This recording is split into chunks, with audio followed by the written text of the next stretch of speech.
I created this video a few days ago. I filmed it on my iPhone and I filmed it at the pool at my apartment complex, and in this video I'll be showing you the before and after and the editing screen recorded process, which is basically the whole video is 2 clips in one. It's me jumping into the cup and it's the water splash. And then I just composited that with the clip of me jumping. My name is Mandy Rosen. Welcome to my YouTube channel, and let's get right to the editing process. So here are 2 failed jumps until I realized what I was doing wrong.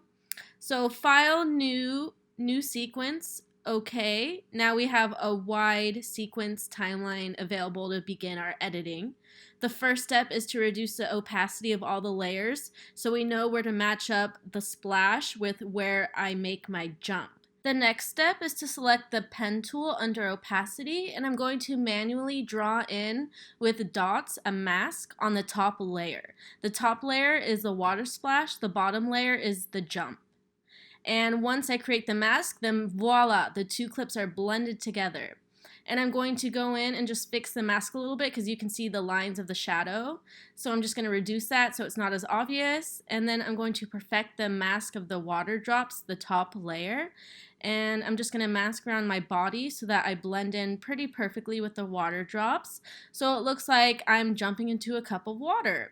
And I'm using dots on the line, but you can also curve those dots by hitting Option on a Mac keyboard. Once you hit the dot and hit Option, it curves the point, so it's not like a jagged point edge. And I'm just gonna speed this up so you're not watching me do this all day. I think this edit took like an hour long, so it didn't take that long.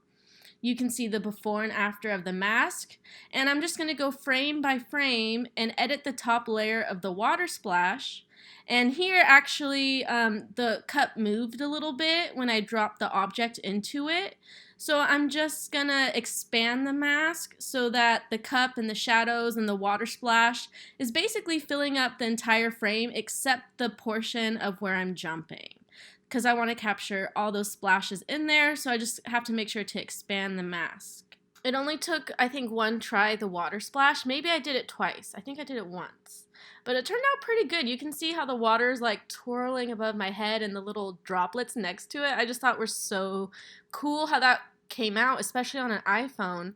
And the iPhone was interesting because there was a lot of sun in the background, so the iPhone kind of neutralized the shadows with the highlights and everything going on in the background and the foreground. It actually worked pretty well.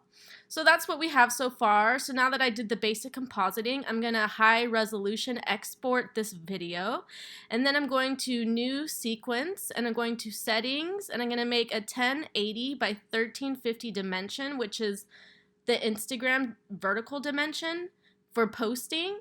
And I'm going to bring in a color matte underneath the video so that the black spaces become white spaces. And then I'm going to use a curves layer to edit the entire video. Curves is always what I've used in Photoshop for the past 10 years, so I know it pretty well. I just use it for pretty much every video that I do. Then I'm going to go in, you can see on the left, under fake handheld movement. I downloaded from cinecom.com these fake handheld movement presets, which add fake motion. So normally I film on a tripod. Here it was an iPhone, but either way it's always still, so I like to add motion in post so that you're not just looking at like a static background. And then I'll like zoom in and out like I'm doing here. You can see on the left I'm messing around with the keyframes and toggling the position and scale keyframes, and I'm just doing slight adjustments. And here's the final video. I almost said image because I'm so used to doing Photoshop tutorials, but here's the final video. Subscribe to my YouTube channel so you don't miss future tutorials, and plus it'll just help me out a lot. Thank you so much for watching this video. Please leave me a comment in the comment section below. Let's start a conversation about VFX magic tricks. Share your magic with me. I hope you guys are having a very productive week, and stay cool.